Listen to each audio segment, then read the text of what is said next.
sees your hair.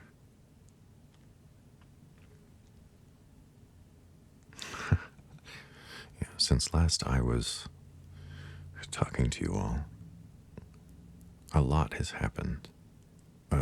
The last 4.5 years feel like 6 or 7. And I think that's because I've been squeezing in activity after activity, learning after learning, mostly to do with audio engineering. There's been a whirlwind of activity and learning and excitement there. I even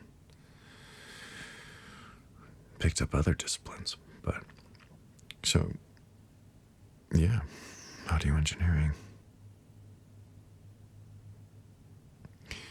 My first year, for the most part, was 40 hours a week on top of my full-time job, just practicing, mastering.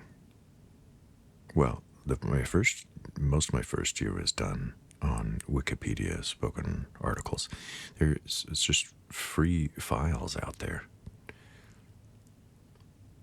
that are multilingual, which is very interesting. So you get a lot of variation in how people talk, the sounds that they can make and that they focus on, and quality of audio, all that stuff. Lots of variety.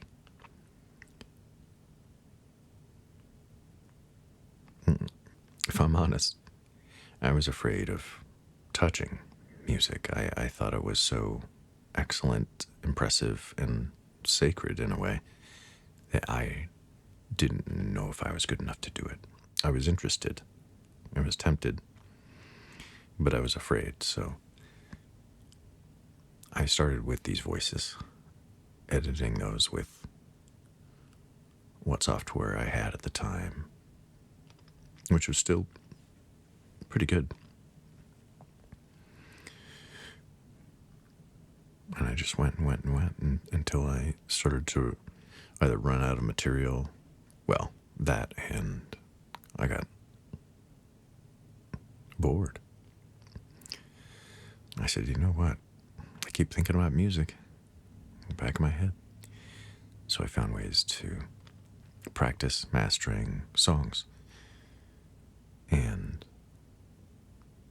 yeah, I did that still for another 80 hours a week, if we're counting my day job, more or less. And yeah, I just couldn't stop. Until I got into mixing. Mixing is such a practice in organization and categorization, and the one thing bleeding into another. It's so organized and so messy all at once. It's beautiful. And once you get a system for yourself that feels like second nature, you really start cooking. And that took me at least 2 years since I started just focusing on mixing. And now I'm over a year after that, probably a year and a half after that. So I spent my first about year doing spoken articles and practicing mastering songs, up to a year and a half. And then another year and a half, 2 years mixing. I don't know, the lines really blur together. Working on spoken articles and mastering, because I did both at the same time. One thing would bleed into another, and eventually I was doing more one than the other. And mixing I really had to figure out how to organize the files first. And, oh boy. But now I'm here.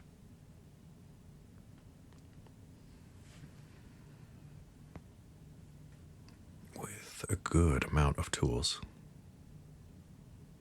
to play with on my voice for you.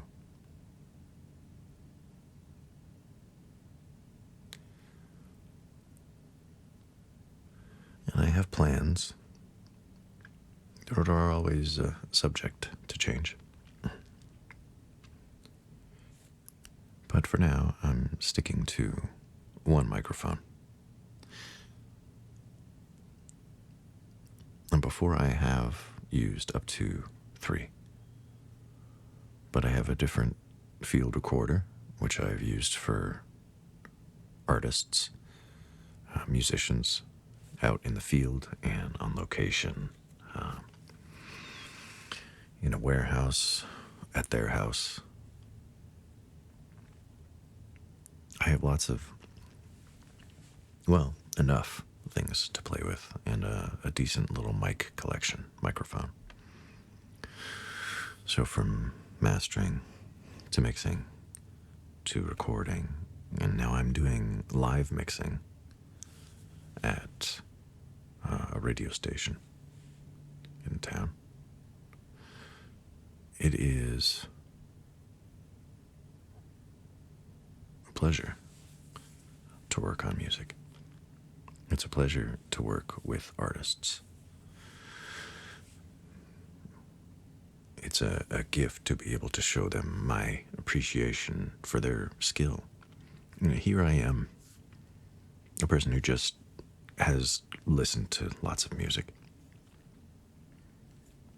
And if I'm honest, had my own opinions about how the sound should change. And I thought I'd never be in a position to change it.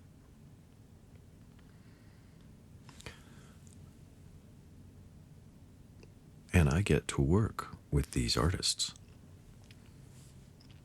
who have dedicated, upwards of 10, 20, 30 years to their craft. One instrument, multi-instrumentalists, vocalists. It's great. It feels like a gift. It does.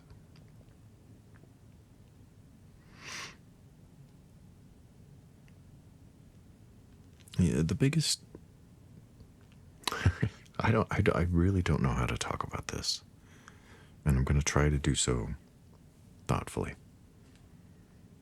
because that's the nature of the thing.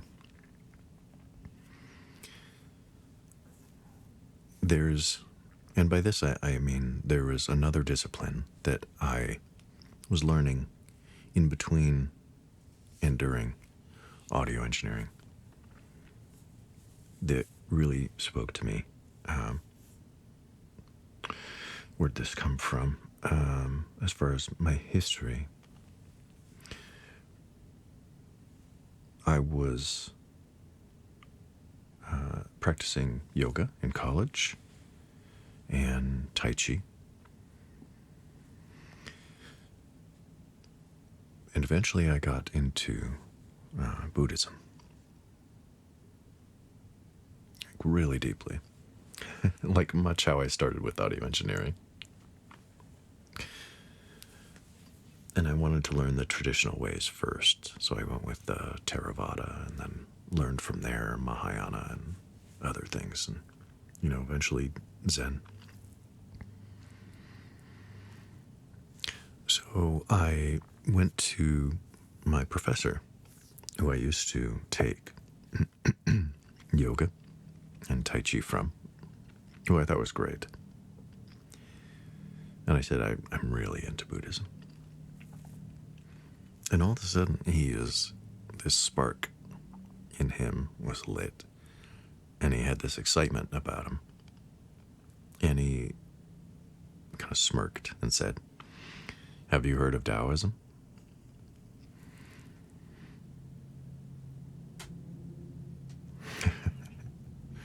And yeah, I never forgot that. I've seen him teach in many classes. I was sort of a teacher's assistant, a TA they called it, for yoga especially. And I think I'd taken Tai Chi at least twice, and I'd seen him teach a bunch. And I never saw him light up like that before. And I thought, if this is what it takes to light up, this gentleman, I should consider it. Anyway, I answered back, no. I hadn't really heard of Taoism. I think I had, read the word here and there, usually spelled in English, Taoism. But, yeah, I hadn't really got into it at all. And I didn't know the differences between it and the various kinds of Buddhism. But it stuck with me. I just felt, in the moment, I felt unprepared and sort of sheepish and ignorant. When it didn't really matter. He just wanted to share what he liked, which was great.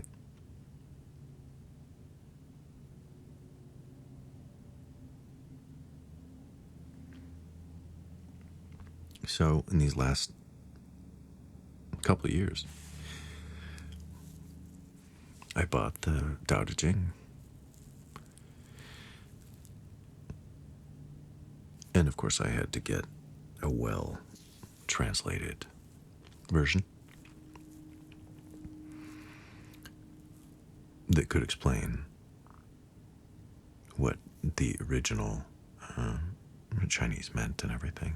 And so I wasn't reading any Chinese. I was reading a translation, and then I was, in that same chapter, reading different takes from different disciples and, sages and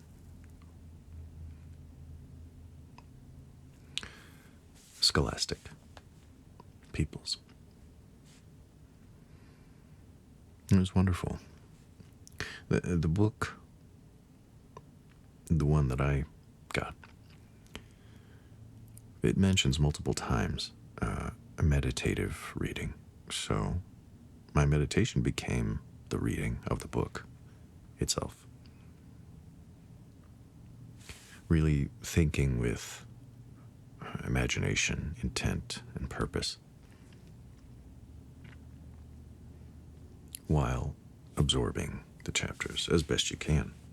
Sometimes they're so playful and mysterious that they don't make much sense to you, at least for me.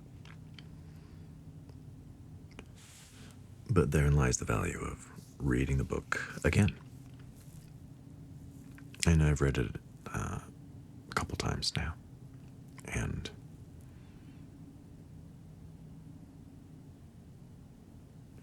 I always end up highlighting or underlining or making notes in the margins in a different place than I did before, different things I'm thinking about in life. And it's a real treat. So while I'm working on audio with eventually live artists, musicians, truly excellent, I'm keeping in mind these philosophies, these sort of lessons, and I consider it a great inspiration of the Tao. And the Tao has a lot to do with music, and music has a lot to do with Tao.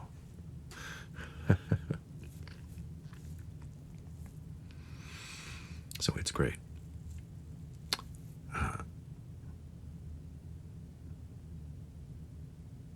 If I had to guess, the whole notion of flow came from Taoism. certainly the yin yang, and yeah, the ideas of those two energies mixing in every moment.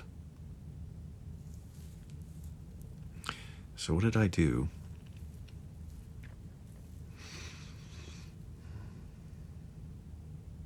As far as ASMR, well, nothing. These last few years. Kind of nothing. I watched it, certainly.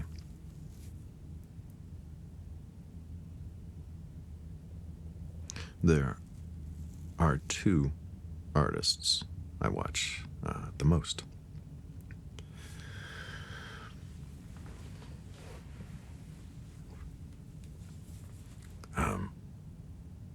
And I'll just name the two. ASMR Eliza, Eliza, which I think I've mentioned before, and SRP ASMR. And they both have, I've mentioned them both, I'm sure. They both have fantastic natural talent for, what I like to call pacing.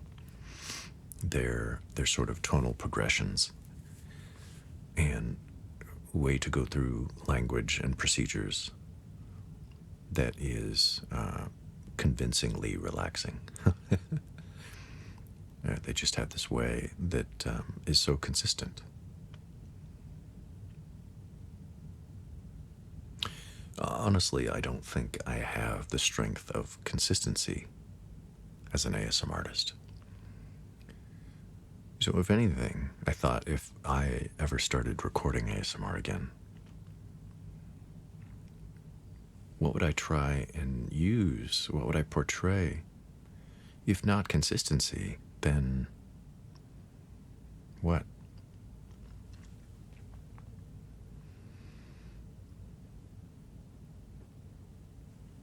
The only constant is a change.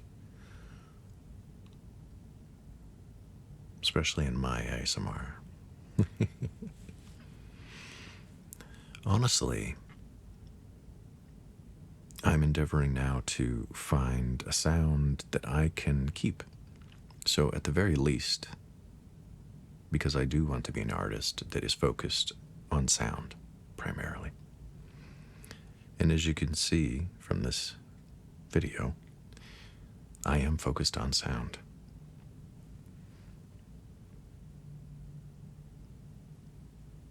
I've learned time and time again when working on audio that you don't really pay attention to it until you're not looking at a version of it. If you're looking at the waveform of the sound, even if you're looking at a video in accordance with the sound, you're not paying attention to the sound as though you would without the video. I'm not saying videos with sound are bad. That would be silly. I'm just saying you're paying attention to the sound differently. And I would like to give people the opportunity. And I know there's a lot of ASMR that's just sound out there. But maybe that's my place. So that's what I'll do.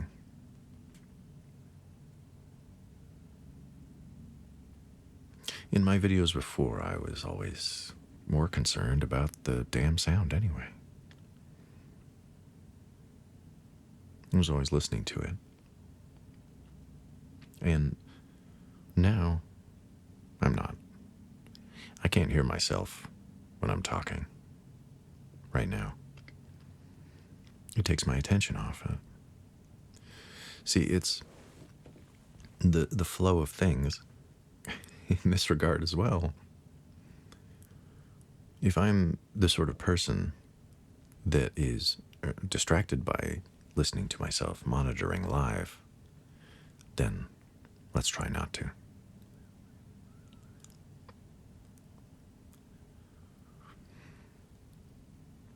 So I'm just feeling it out.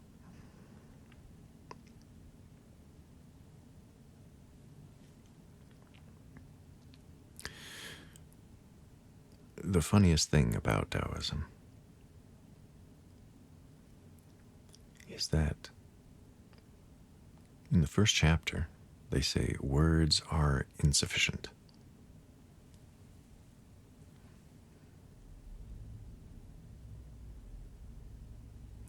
There's a whole book of words that aren't good enough.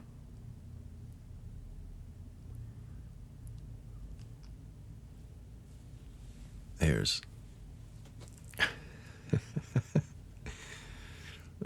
other followers and academics who understand Taoism to a degree, whose words are there to help you with the translation. In my case, with my book, I have. And their words aren't good enough either.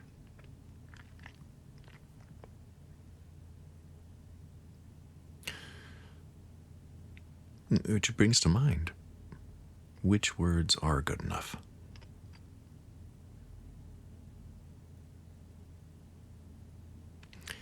And there's another place in the book that says, once you understand the intent of words, forget them.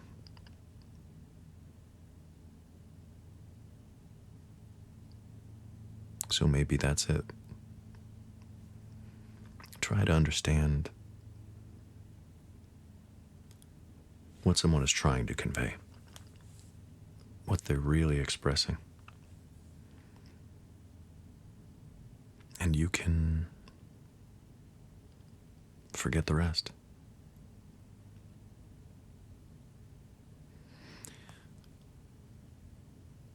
Even if you're quoting someone verbatim, without the context, it's not the same.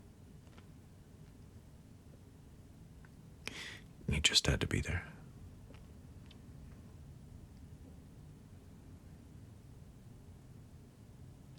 Anyway,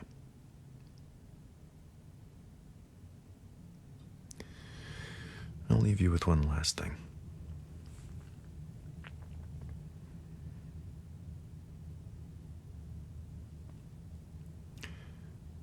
Time,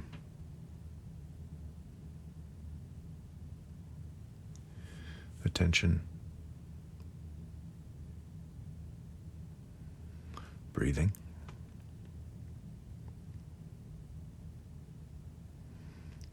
intent. These things have brought me to a gentler place these last few years.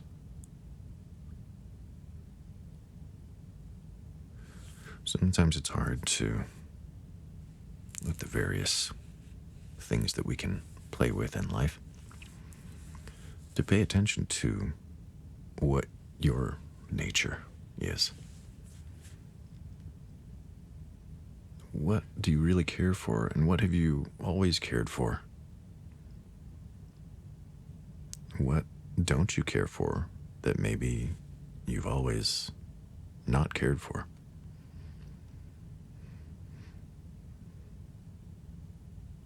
And sometimes you do find cares that you didn't have before. But down to your core, from childhood, what are your concerns? What do you care about?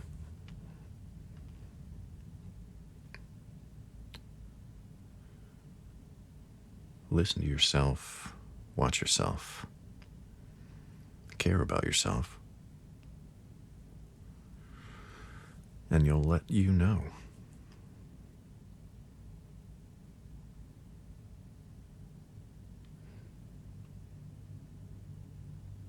There's a phrase that I like to think about, and I have it on my alarm in the morning every day. Today I woke up before my alarm, which is even better. Going to sleep and waking up naturally It's the best. But on this alarm, when it does go off, it says, the glow all around us. And that's what I felt when reading about Taoism in the Tao Te Ching, that first book. And I've had other books on the subject, on the philosophy. And I still feel that glow all around us. Because in life, you're given these opportunities to do and be, and, well, when else are you given those opportunities?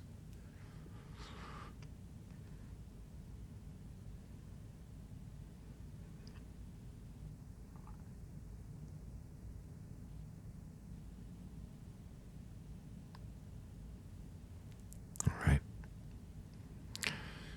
Caesar out.